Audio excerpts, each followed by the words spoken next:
Hello and welcome to Paranormal Versus in my best British accent there, as you can tell.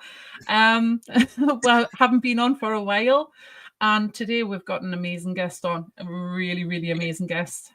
But before we introduce that amazing guy, I'm going to just have a little bit of a chat with the guys to find out how they've been doing. And Michael, I'll ask you first. I've been doing well. I've recovered from my road trip in April and first half of May. Hence, we had no episodes for a month because I found out how much y'all really love and need me.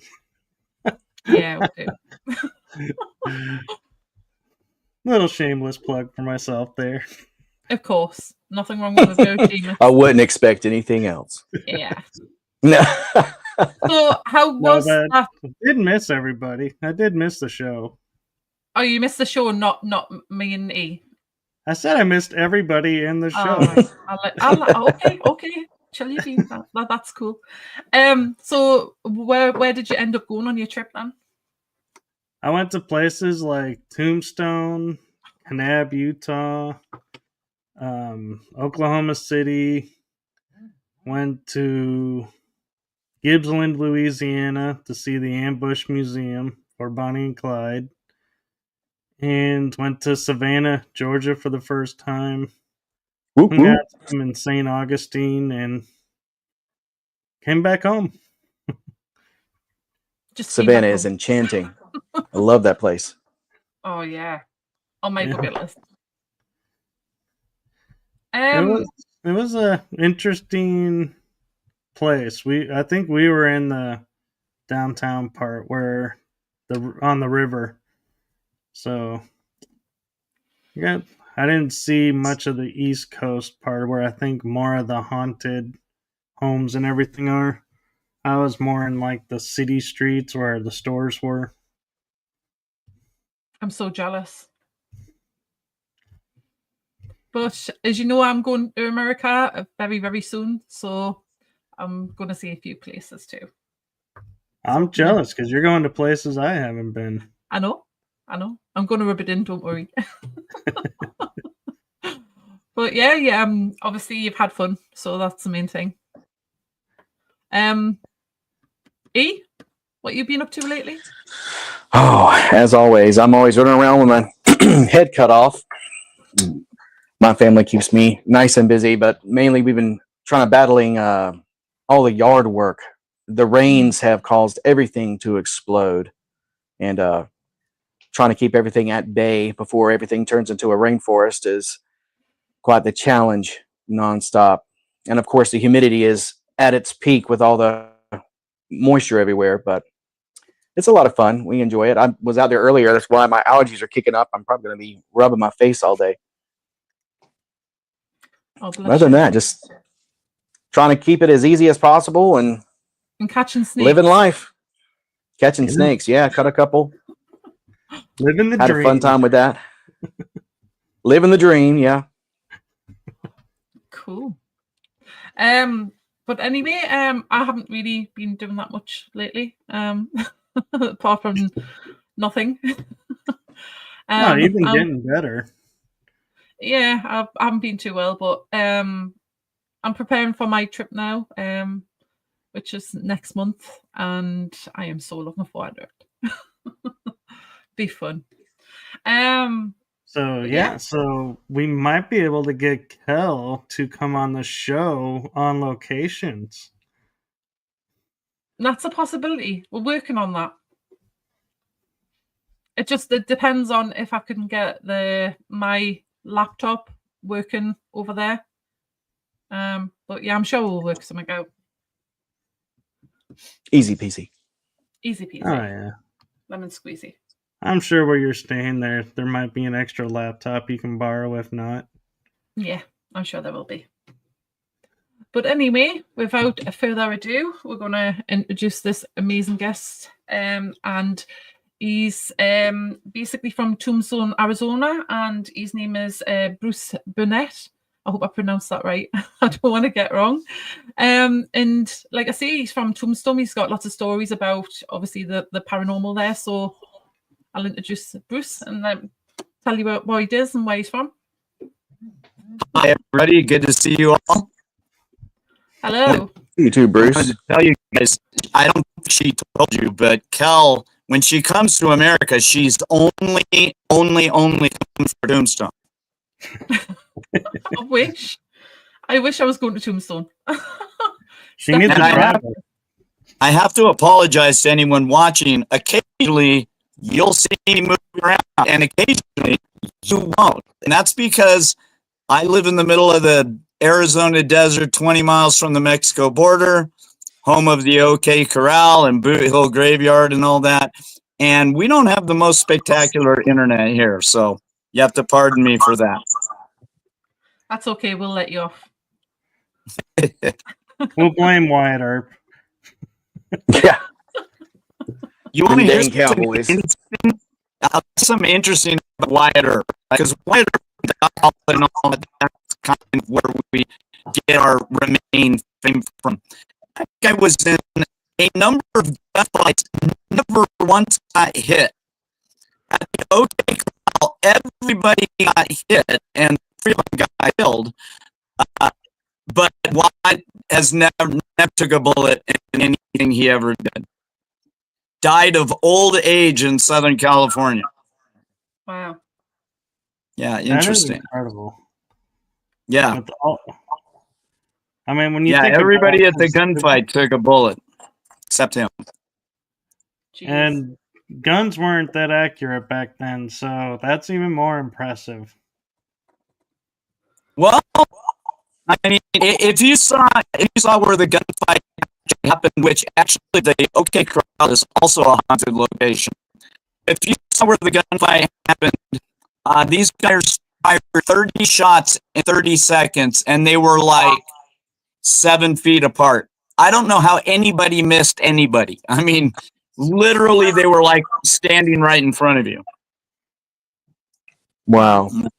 Yeah, it's crazy. Yeah, they say the majority of gunfights happen within 10 feet.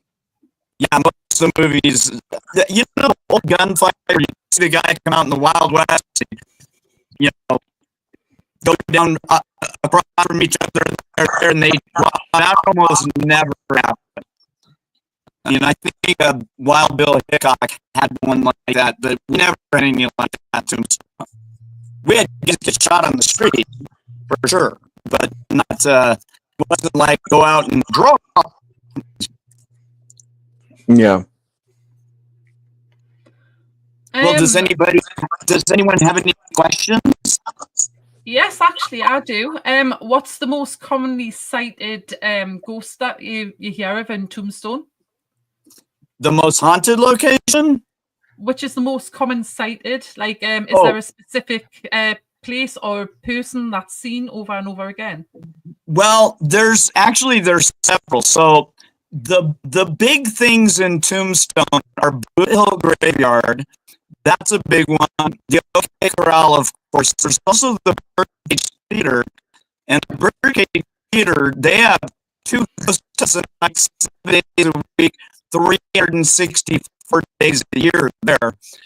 There's also the mines, of course. They have a big mine tour here. and there's also the Tombstone Courthouse State Historic Park, which is an Arizona state park. And all of those places that I just mentioned, they're all haunted. They all have activity in them. Even the state park, they don't like to admit that. Wow. Now, Bruce, what ghosts are seen the most? Like, is there like a cowboy spirit that everybody sees, or so the number one cited ghost, because normally it's highly unusual to see like a full body apparition. There's a spot on Allen Street where there is a saloon called Wyatt Oriental Saloon and Theater. That is across the street from a saloon called Crystal House. I don't want to say it's common, but like hundreds and hundreds and hundreds of people have seen a guy at night in like 1880s gear, which is not unusual for Tombstone. A lot of people wear 1880s stuff, but it was like 2 a.m. and they see this guy kind of walk at a little bit of an angle over towards the Crystal Palace, and then he disappears. And a lot of people say that that's Virgil Earp. I don't know about that. Virgil Earp did not die in Tombstone, but he had a very life-changing assassination attempt on him in Tombstone. He got shot by 3 shotgun blasts and lost the use of his arm for the rest of his life. And maybe people call the spirit Virgil Earp because the whole Earp brothers thing. So I don't know, but I mean, hundreds and hundreds and hundreds of people have seen that.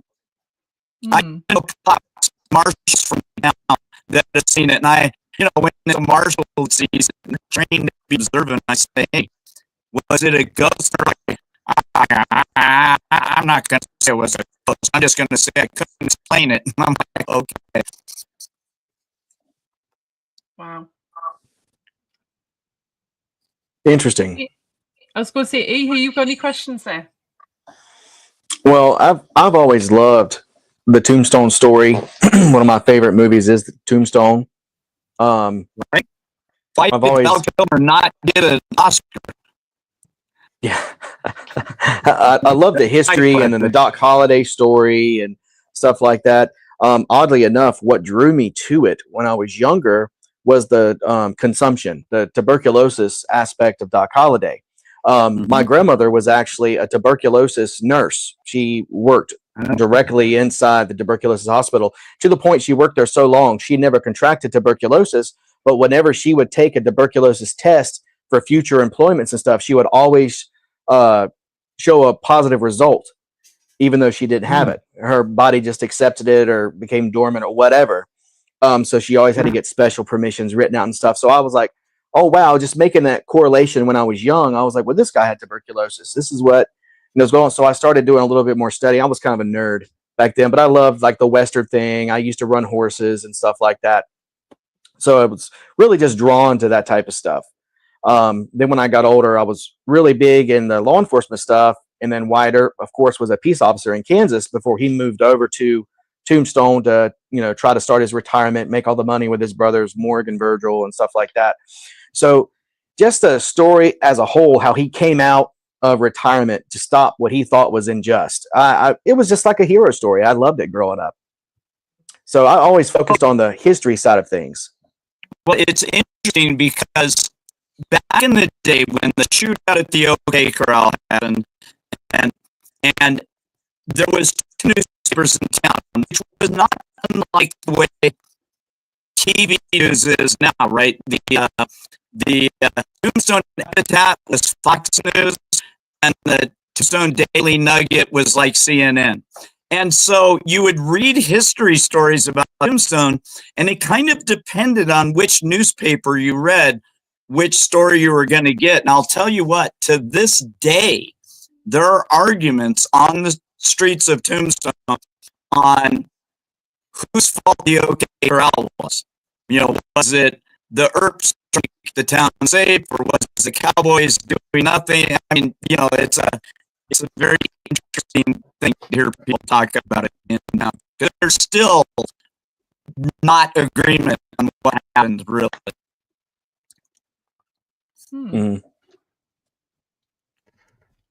So Very interesting. It's on my bucket list. Yeah. I have an interesting question for you, Bruce. Because the Earps, when they arrived, were not looking to bring law and order to the town.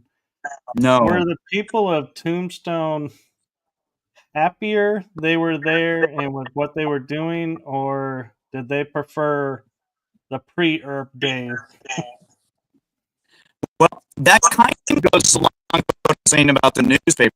I mean, people don't really understand that back in the 1880s, the cowboys represented a large amount of people in the area. I mean, these guys were, they were cattle rustlers, but they were also cattlemen themselves. They had their own cattle and stuff.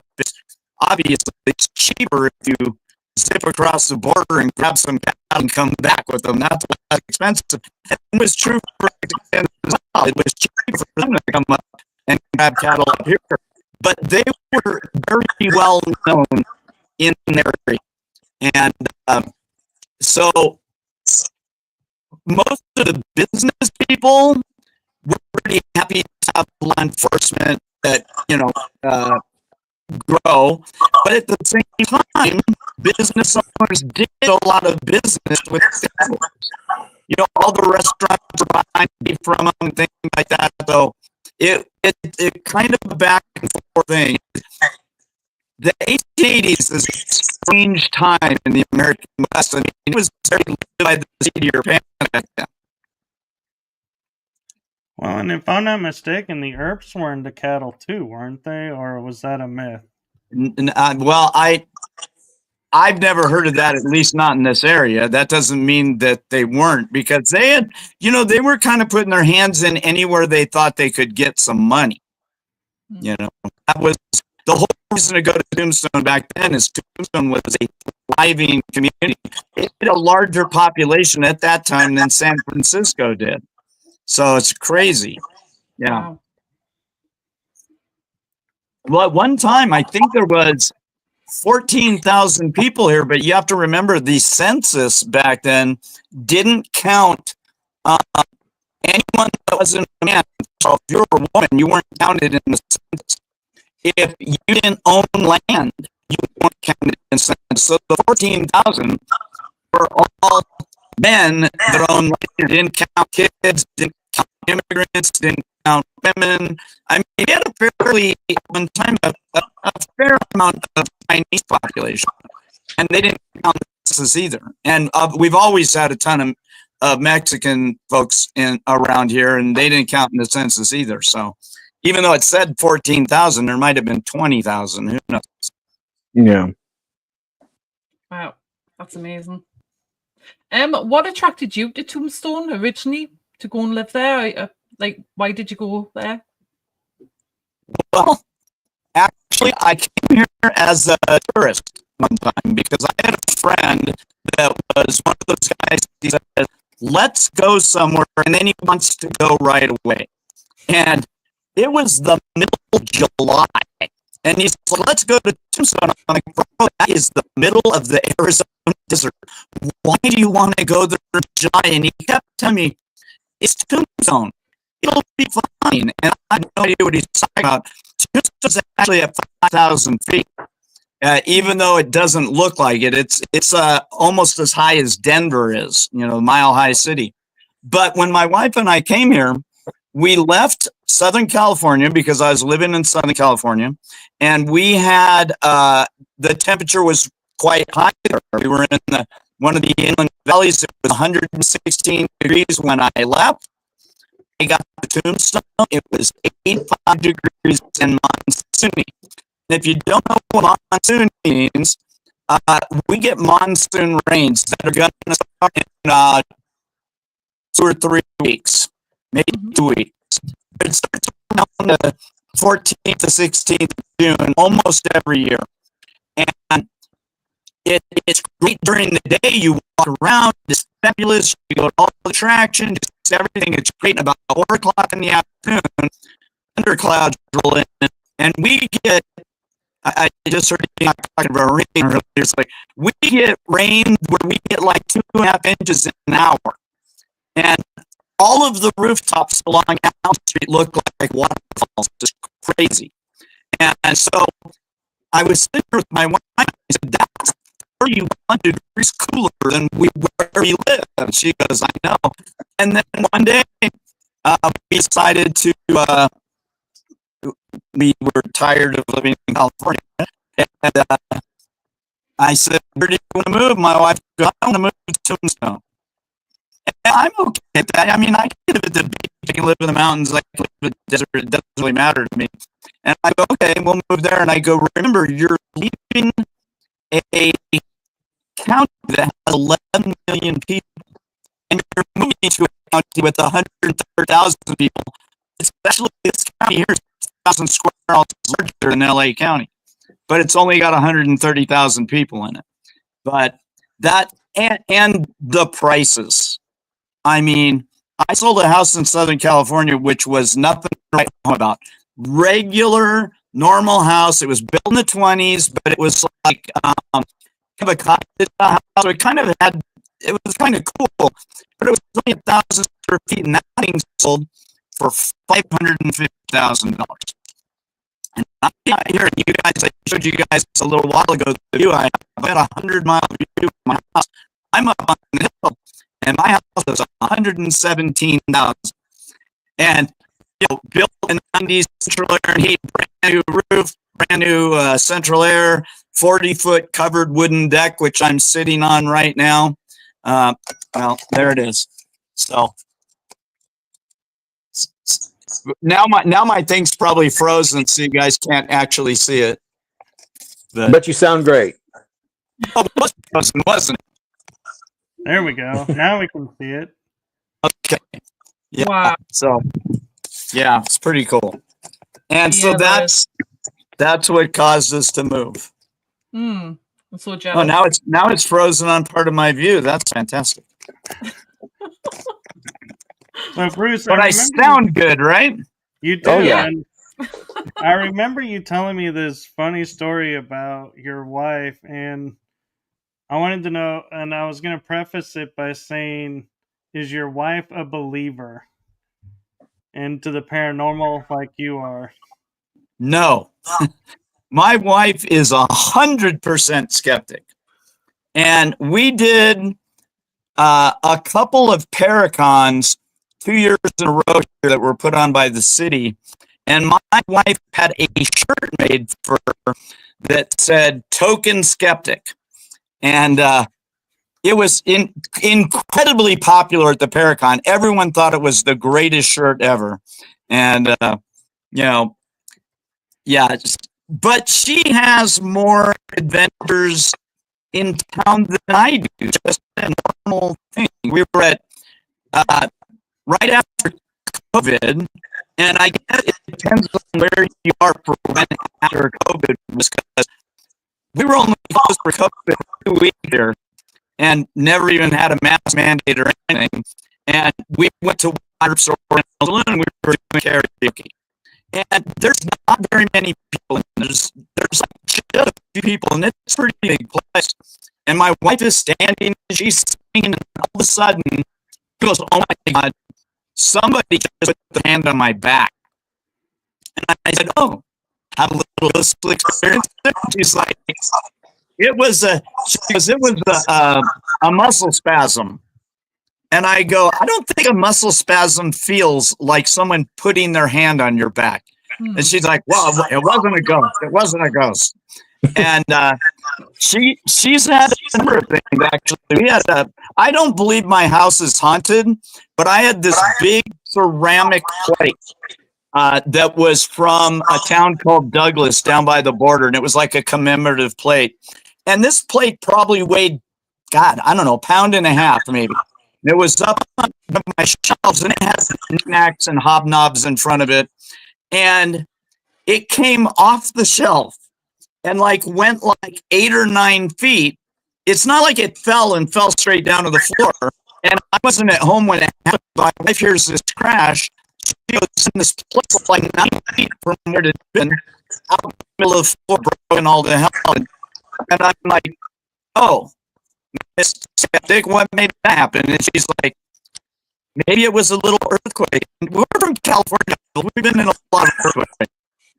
I never, and I've been not that far from epicenter earthquakes, and barely I didn't fall over my house, and then it was, maybe it was the wind. And I'm like, so how did it lift up over all these tchotchkes and other stuff that's on the show? It didn't even knock the plate holder over. So I don't know. But she's not a believer at all. We were at a place called Sisters Paranormal, which is now called Undertaker Espresso Bar, which is also haunted and actually has on it's got drinks that cost less than Starbucks, and it's in a tourist town, but they make the same kind of stuff.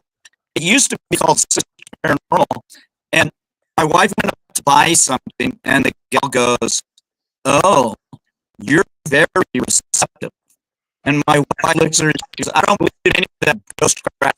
She goes, and she stops and paranoid about her. She goes, "Just because you don't believe doesn't make you not receptive." And my wife was like, "Oh, okay." Yeah, it was interesting. So she has a lot of, the gal asked her, she goes, "Well, stuff doesn't happen to you." And my wife goes, "No." And I'm like, "Yes, it does. You just don't think it's paranormal." And then she goes, "Does stuff happen to people around you?" And we're like, "Yes, it does." So I don't know. It's interesting. Our channel is pretty well known for ghosts at kind of all times. It doesn't really matter. There's a lot of people who have experiences.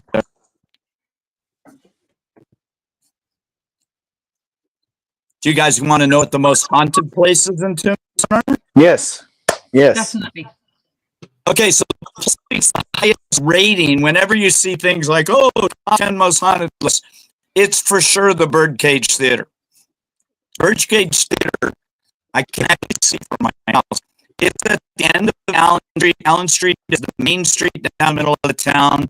A lot of buildings have been there since 1881, 1882, because there was a couple of fires were suffering, but they reached them right away.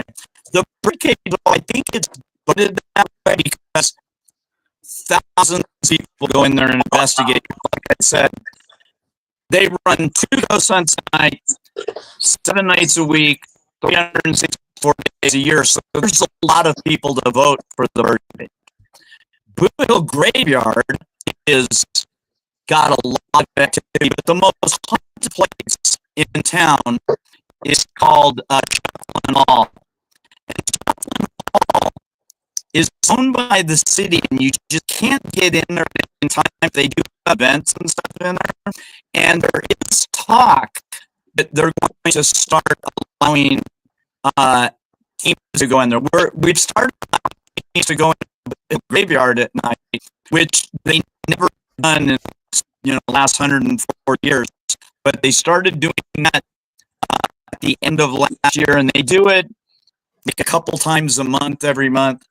And but Schieffelin Hall, they're going to start doing that as well. And I used to do plays there with the Tombstone Repertory Committee, and every single time that I've been in Schieffelin Hall, stuff has happened. Like every single time. We had guys that were speaking there at the Paracon, and a ton of people in the audience are like, "Did you just see that?" Everyone's agreeing. They're like, the shadow figure just walked up those stairs there. And like, no one got a picture of it, but like everyone saw it. A couple of the teams that were up on the stage saw it, and and they like a clear view of everyone. I can't believe, we had a guy that was supposed to be filming that some rigmarole happened with the Paracon, who was not doing what he was supposed to do.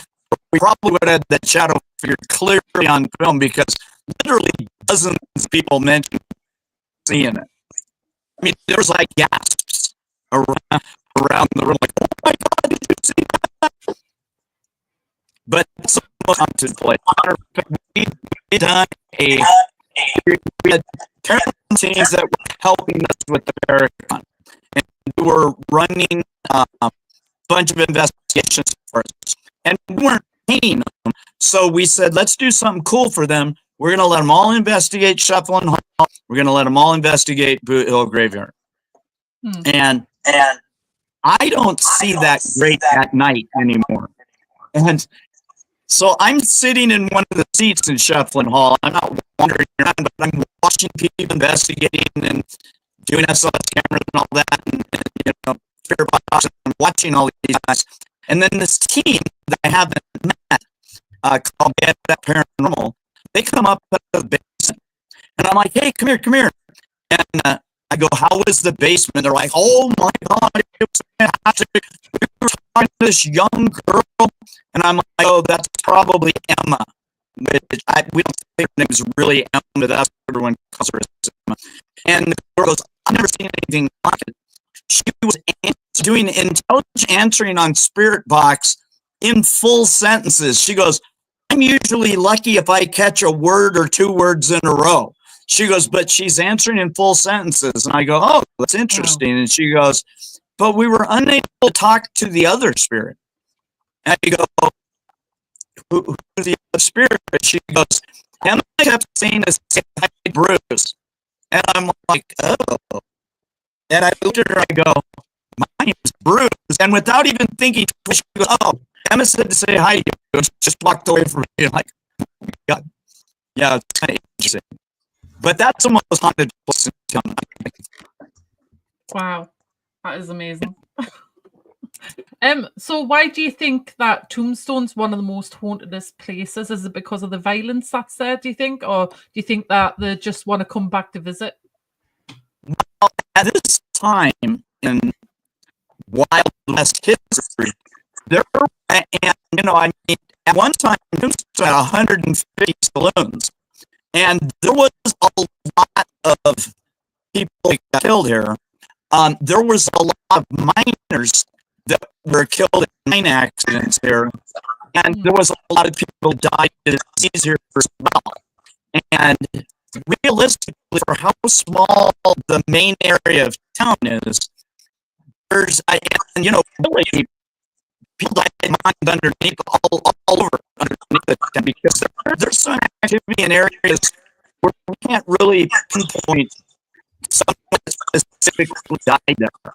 But there were people that died underground in a variety of locations around town. So that's, I think it's just the fact that it was Wild West, it was, you know, people shooting each other, stabbing each other, people died of mine accidents, and there's one guy that died because he fell off his wagon and his wagon wheel rolled over his skull and crushed it. I mean, there's this all kinds of weird. I mean, you don't normally find that in most towns. You know, like there's a high amount of super fast and shockingly quick deaths here. Which some people say that's the reason why a spirit would stay around. They don't really know they're gone, or that kind of thing, you know. Yeah. Not to mention you're surrounded by mines too, and a lot of that quartz stuff supposedly holds memory and stuff like that. I've got mines directly beneath where I'm sitting right now. Wow. I can't remember how many thousand miles mines there are here, but there have been occasions in the past where there was an ice truck, an ice wagon in like 1901 that the guy starts with the wagon and he climbs off the wagon and he looks over at it because he's thinking there's something wrong with the wheel or something. And suddenly the wagon dropped right through the street, took the horse with it, fell 75 feet into the thing that they used to refer to, well, they still refer to as the $1 Million Slope, which is a large area that they mined out. And the guy's horse actually survived, and they let it out through one of the mine tunnels. But Wow. you know, stuff like that does happen here in town. There was an opening right off of the street called Tubna, under a portion of the side of this building where it's still like going on building. But it always makes you wonder around town, I wonder if anything's going to fall through. Normally they don't, because it's hard rock mining here, like you were talking about quartz and things like that. It's hard rock mining. We didn't have a lot of cabins, but we had a lot of guys that passed from like setting the last time too short, not getting far away from where they were blasting with dynamite. That kind of thing happened. I don't know about on the regular, but fairly often. Yep. Michael, you got any questions? Bruce, my question for you, and historically speaking and architecturally speaking, how much of Tombstone today would match the 1800s, like the time while the Earps were there, Tombstone, and all this activity was happening? Well, that's a question that we get asked a lot, actually. So Allen Street, which is the main street downtown, it's only like 3 blocks long. It goes from 3rd Street to 6th Street, and that's where most of the familiar stuff is located. There are a number of buildings along there that are original buildings. The problem with Tombstone and original buildings is there was a big fire in 1881, and it burned down a lot of the town. It burned down things like what was called the Oriental Saloon, which is now Wyatt Earp's Oriental. But they rebuilt it in like 4 months. So it's like, is it original from 1881? No, but it's original from 1882. And then there was another fire in town where the fire was burning by where Wyatt Earp's is now. And the guy that owned it said, hey, if you can stop this fire, you can help for free. And they stopped the fire right at his building. There's, where the visitor center now used to be the old hospital. Before that was an old like a general merchandise store. The Birdcage Theater was never got hit by fire. That's an original building on there. The Tombstone's original City Hall has been there ever since the beginning. The Schieffelin Hall, the one that I said is really haunted, that place has remained the same since the beginning. The Tombstone Courthouse State Historic Park is the same. And then there's a lot of places along town that wouldn't look like they're the same, but the buildings are actually original buildings. They might not look the same as they used to. Where Big Nose Case is now, where I had lunch with you, that used to be the Cosmopolitan Hotel. And the way the front of the restaurant and saloon looks now is still the way the original building was, but the building got gutted. So when they redid it, they put a bunch of stuff, they put all the new stuff in there, but the outer side of the building is somewhat unchanged. It's really tough when they're in a town that much fires to, say everything is exactly the same. Exactly the same as when it's the important thing. But there's a lot of stuff here that's original. There really is. There's a place called Red Buffalo Trading Company. That's a store. It's the store that Morgan Earp got shot at. Does it look exactly like it did back then when it was Campbell and Hatch's billiard parlor? Probably not, but it's the same building. It's still there, and there's a lot of things like that. Yeah. E, any questions? Yeah.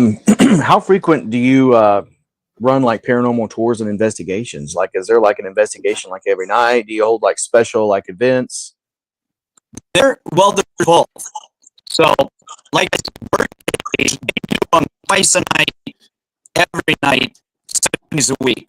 There's this place called the Pete Spence House, which is now, and that's an original building too, but that's called Friendly Flowers and More. So we're this place to go on a ghost hunt because it's like a florist and like a floral shop with stuff in it. but that's was the house of a guy named Pete Spence, and purportedly, I have to say that a lot about Tombstone because Tombstone history is a little funky at times, but supposedly there were guys that were at that house that were planning on getting the Earps, not necessarily getting them at the OK Corral, but getting them. And supposedly that happened at that house. They do ghost hunts there. I don't know how often, but I know they do them like at least like a couple times a month. There's the paranormal team from the local town that comes and does that. There is, like I said, we do Boothill every so often. You have to watch. Here's my plug. If you want to find out what stuff like that happens, you go on Facebook and follow discovertombstone.com. Or you can go to discovertombstone.com or you can follow Discover Tombstone on Facebook. We always put stuff like that. Then there is a place that's on 5th Street, right across from the Longhorn restaurant that has activity. They just talking about, and actually it seemed pretty reasonable because they're gonna let teams go in there and go in for like eight people in for like 4 hours. It's like $250 or something. That's like $22 a person, you know, so it's cheap. Or you can go in there for 8 hours for like $300 or something. So it still works out cheap, you know, if you take 8 people with you. So That's awesome. That's definitely on the bucket list for sure. Well, yeah. Oh, and also I can't miss this. There's also a thing called the Tombstone Gunfighter and Ghost Tour, and that's probably the coolest like city tour thing to go on. It's the walking tour, and they take ghost hunting gear with them, and they hit like all the spots around town. And the guy that runs it does a really good history of Tombstone. And so at the same time, when you guys are going and, you know, checking out areas known for paranormal activity, he's also giving you the full rundown on everything. So, yeah, that's cool. Wow. Very interesting. So I have an interesting question for you, Bruce, and we kind of hinted at it while I was there with you. And that is one of the houses that you were talking about where they were plotting with the Earps was across the street from Wyatt Earp. Is that well there myth, or is that true? Well, the problem with that, and I mean, depending on who you talk to, it's probably not. There was a couple of places that Earp had his name on the property, and it's really hard now to determine which places he lived at. There is a place on Fremont Street that's called Wyatt Earp House, and it was an art gallery for one. I myself am not convinced that it's Wyatt Earp House, but you know, that's what they say. It's got a big bronze statue of Wyatt Earp there in front of it and all that. But there's other people that say that the actual Wyatt Earp was like a couple doors down from that, which would actually be, like you said, like right across the street from the Pete Spence house. And across the other end of the Pete Spence house was Wyatt Earp's house. And that was Wyatt Earp's house. We know where that was at. That, unfortunately, that burned down in the 80s, which is a drag. You know, Wyatt Earp's house burnt down. Or, I mean, Virgil Earp's house burned down in the 80s. But it was right around where you were talking about the Pete Spence house. And just for clarification, because we're talking about a lot of the Earps, was there 3 or 4 of the Earps that lived in Tombstone? There was 3 for sure that lived in Tombstone. James might have lived here for a while, but James was normally further out. That's why if you see where James is buried, he's buried out in Wilcox, which is about an hour drive from here, which back then would have been Now James went on the Vendetta ride, which if people don't know, the Vendetta ride was where Wyatt went out to just murder a bunch of cowboys. I mean, he just went on a killing spree, and James did go with there, but Wyatt was local, Virgil was local, and Morgan was local.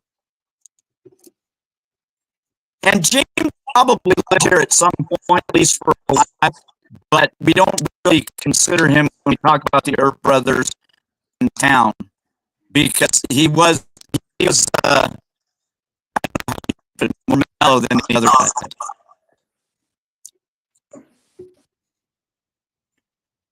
Yeah, Oh, that's some amazing stuff.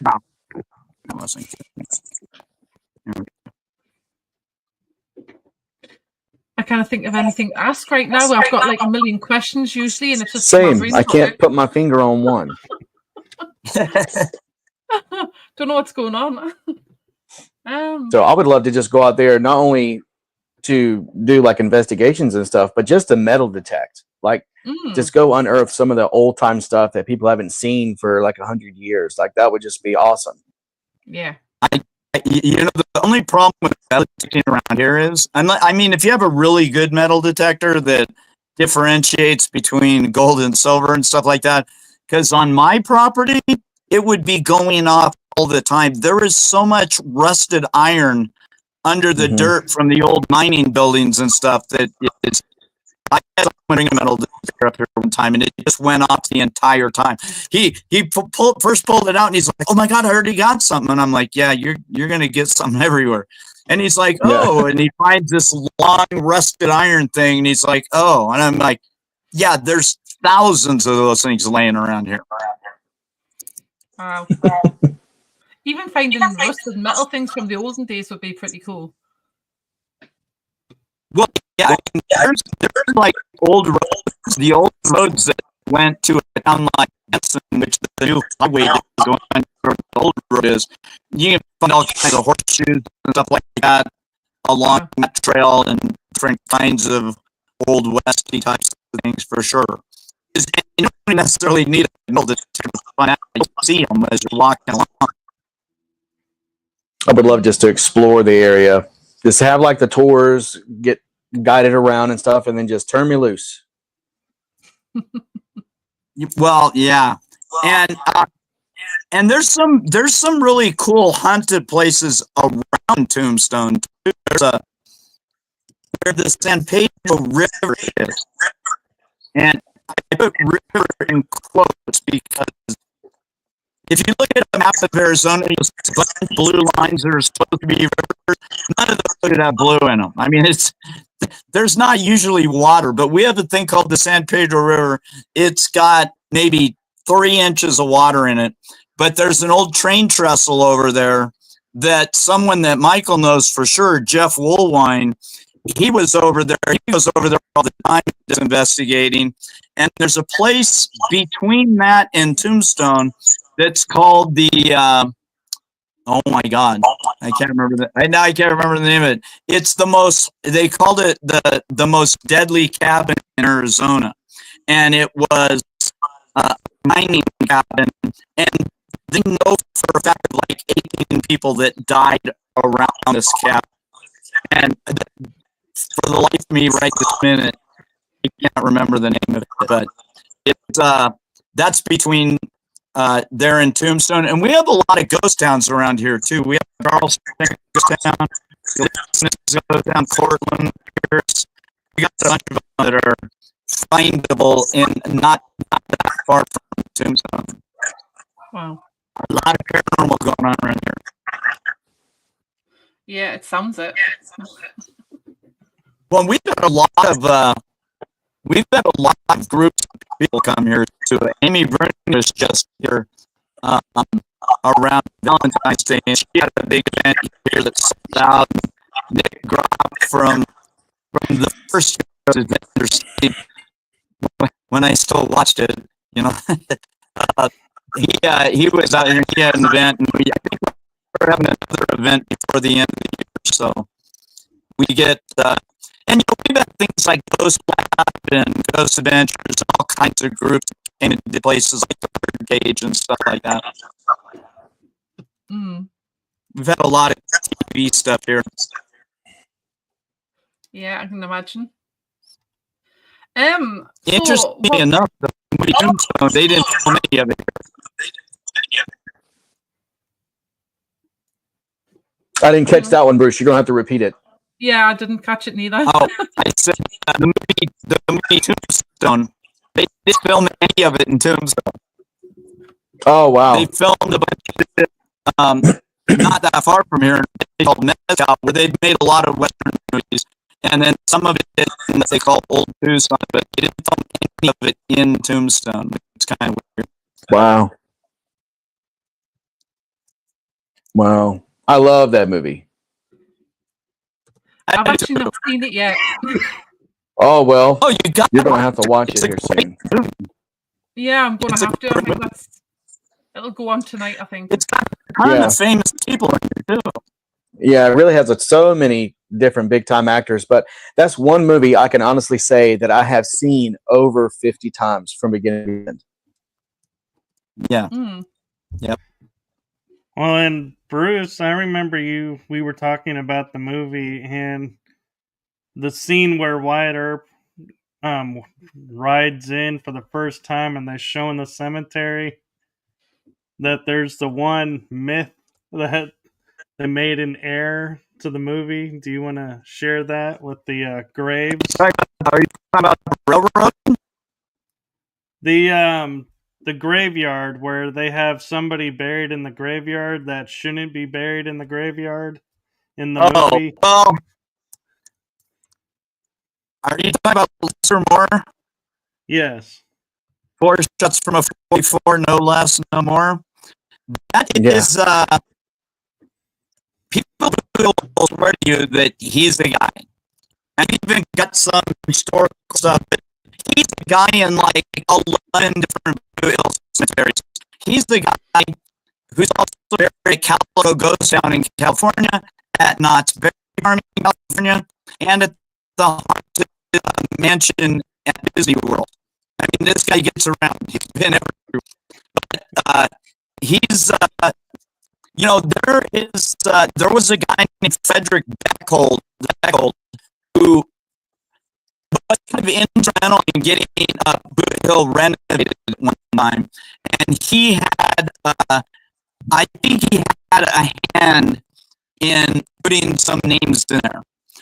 But honestly, that grave marker is probably the most, even more than the guy at OK Corral, the most photographed grave marker that Boothill has. And sometimes you talk to people and they're like, I don't even know if it's real, but it's great. I got a picture taken with this. I'm like, okay. And I'll tell you, Boothill, there's activity in Boothill too. There's these four brothers called Brady brothers that when there wasn't a lot of people living down here, the San Pedro River that I said was used to be navigable. And one of them died trying to save the other one from drowning. And they're up there at Boothill, and like thousands of people have heard kids giggling when there's no kids in the graveyard anywhere, and they're like, "Oh, did you hear that? The kids were giggling right there." And we think it's the Brady brothers because they were like, I think they were 10 or 11 when they died. It's like I think they're screwing with tourists. I think when they giggle and tourists react to it, they just think that's great. Wow. So many different interesting aspects of Tombstone. Yeah. Oh, yeah. Definitely the historical side for me as well as the paranormal. Oh, yeah. 100%. Well, you're going to have to watch that. When we did the first Paracon here, we had like 14 locations to go and investigate. You know, normally when you see a Paracon, like I see these big Paracons in like St. Louis or something like that, and they go, and it's kind of like at a casino kind of thing, and everything's kind of, and then they go like one ghost hunt, and I'm like, we were more like a paranormal festival, right? It's like we had 14 different locations to go to it, and people were like, "Oh my god, like everything here is haunted." I'm like, yeah, and that doesn't even count people's houses. There's a lot of houses around here that are haunted too. It's crazy. Yeah. Wow, it'd be hard to pick standing in that old dusty road. Yeah. Well, and there's weird things that a lot of people don't realize. Like in 1881, we had Allen Street between 1881 and 82 actually got paved. So when you see the old thing, now we don't have to pave now. It looks like dirt now because that's what people like. But we had ice cream parlors in Tombstone. We had a phone service to Tombstone, although it didn't really go. We had phone lines that came here, and then it mostly went between the mines. Like if there was a, if there was a mining disaster or something like that, they called each other and guys to run and help or whatever. But it was in 1881. We already had cell phones, so it's crazy. Wow. Wow. But also, when we had telephones, we also had Apaches. So, it's a weird time frame. Wyatt Earp was supposedly a lover of coffee and ice cream. Wasn't really known as a drinker at that time of his life. Wow. I'm not saying he never had a drink, but every time I hear things about him, he seems to be having coffee or ice cream. Which I guess if you live in Wild West, to get the chance to have ice cream, we had a place in town called the Ice Cream Saloon. And that they didn't do any saloon stuff, they just did ice cream. Wow. That's so cool. But if anybody out there is interested in going to a really haunted location, this is a great place to go. A bunch of the motels and hotels around here are haunted too. The Larian Motel's haunted. The Tombstone History Inn is haunted. The Tombstone Bordello Bed and Breakfast is haunted. China Mary's is haunted. It's like it's hard to go anywhere in town that there's not some kind of paranormal activity within a few feet of where you are. It's kind of cool. Yeah. It'd be an awesome trip. I think that us three should go to Tombstone at some point together and investigate. Yeah, I agree. I agree. Your homework tonight, Kell, is to watch the movie. I think since you're going to be in America, you should just scoot on over here. Sorry, I couldn't hear a word of that. I was cutting out. I said, I think that since you're going to be in America anyway, you should just scoot on over while you're here. Yeah, should definitely. Yeah, you can pick me up on the way. Oh, I wish. Definitely for next time. Definitely think that's the thing that we should definitely do. Oh, yeah. Mm-hmm. Yeah. I know there's a lot of people that's on my side of the pond that's really interested in, like, obviously Tombstone and, like, obviously with the history of it and everything else like that. So it's definitely been an interesting show tonight. Yeah, you can come as well. Everybody come. Yeah, we'll get everybody to come. Yeah, that would be good. Yeah. We'll make it a show again. At one time, Boothill Graveyard was the second biggest tourist attraction in the state of Arizona besides the Grand Canyon. Wow. At one time. Yeah, not lately, but one time it was. I can imagine. Now people have discovered there's a lot of great to see in Arizona. But back then, not so much. Yeah. That's awesome. Cool. Yeah. There's so much information now. Overload. Yeah. My brain's just gone. My wife always tells me that there's 3 histories of Tombstone. There is the archive history, which is, newspapers and business records and things like that. Then there's the oral history of Tombstone, which is kind of like playing a telephone game. Probably started out one way and then completely ended up different later. And then there's the Hollywood history of Tombstone. And the weird thing is you could be on the street in Tombstone and have someone put all three of those things together in one discussion with you. And, you know, I love it when I hear people talk and they're clearly talking about stuff from the movie Tombstone. And I'm like, that didn't happen exactly like that. And they're like, oh, but I saw it in the movie. I'm like, yeah, like Doc Holliday for sure didn't kill Johnny Ringo. But Yeah. But they put 1,000% no. But he was in Colorado, so it probably wasn't him. Oh. Yeah. Johnny Ringo is buried like maybe an hour and 15 minutes from here, though. Right where he fell. Mm. Wow. That was a cool scene in the movie, though. Kell is listening to this going, who the hell is Johnny Ringo?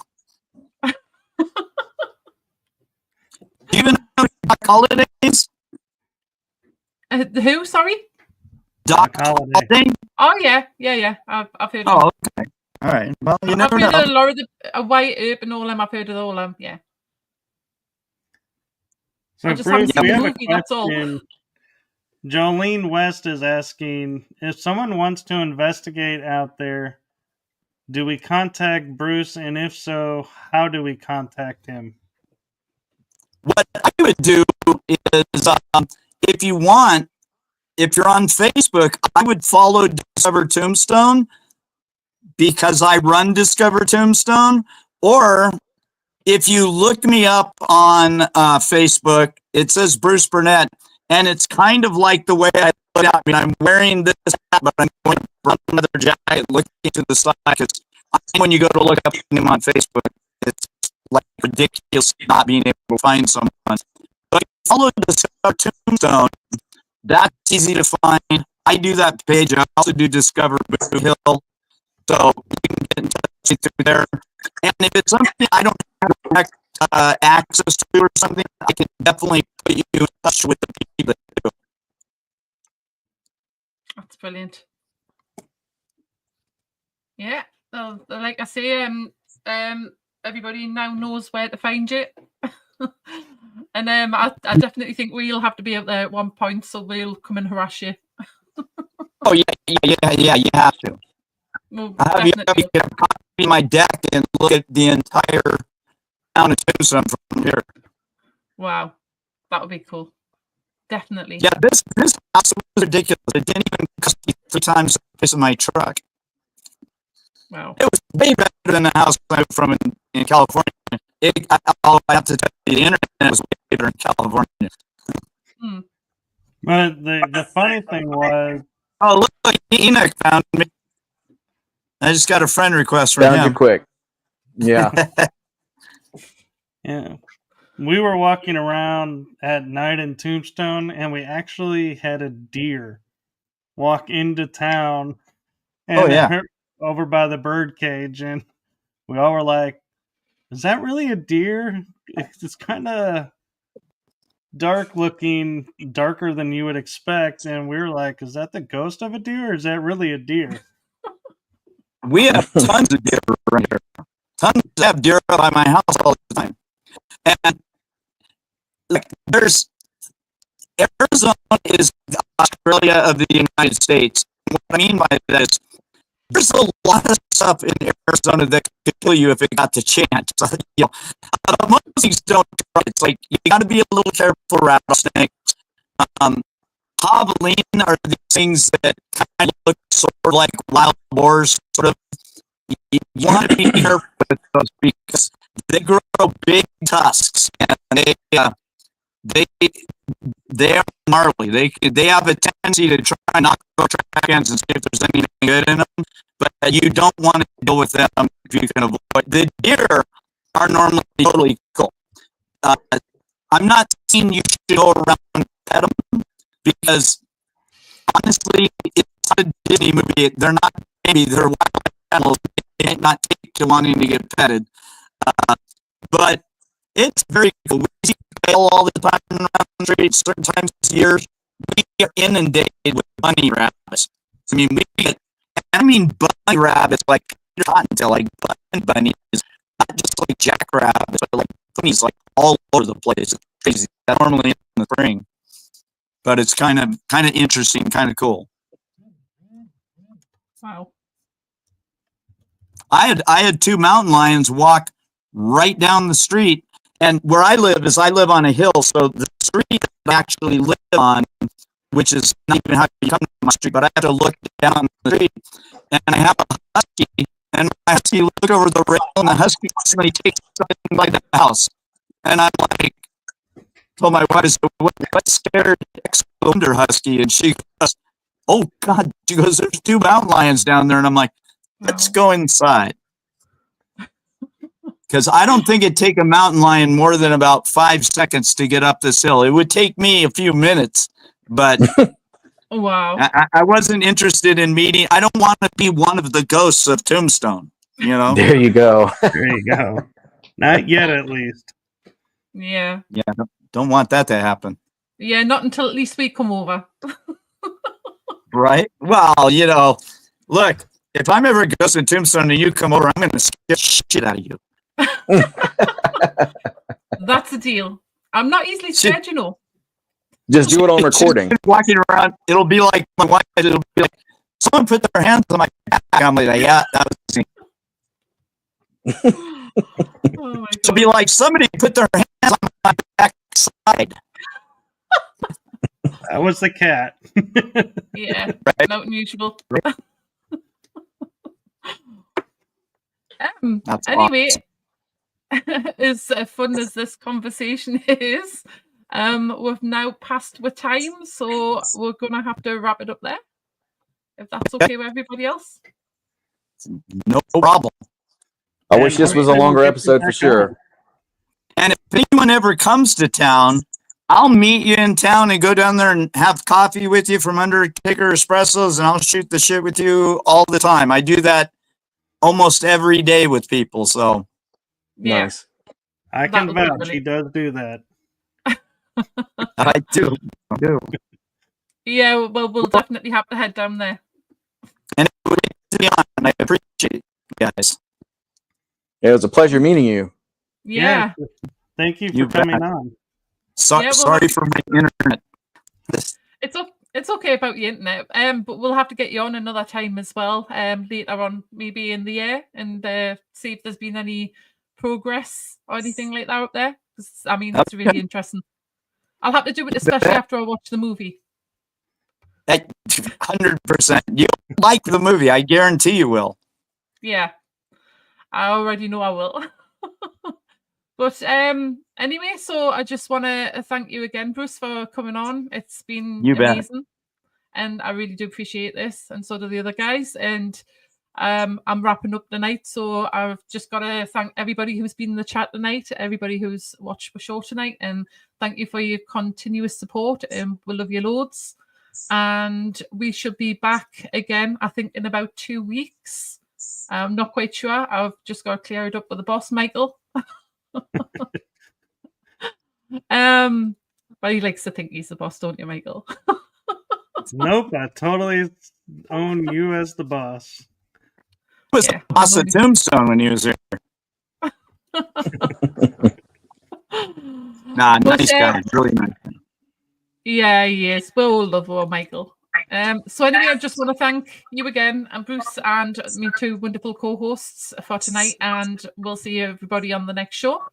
So stay safe and stay happy. Have fun, everyone. See you soon. Bye.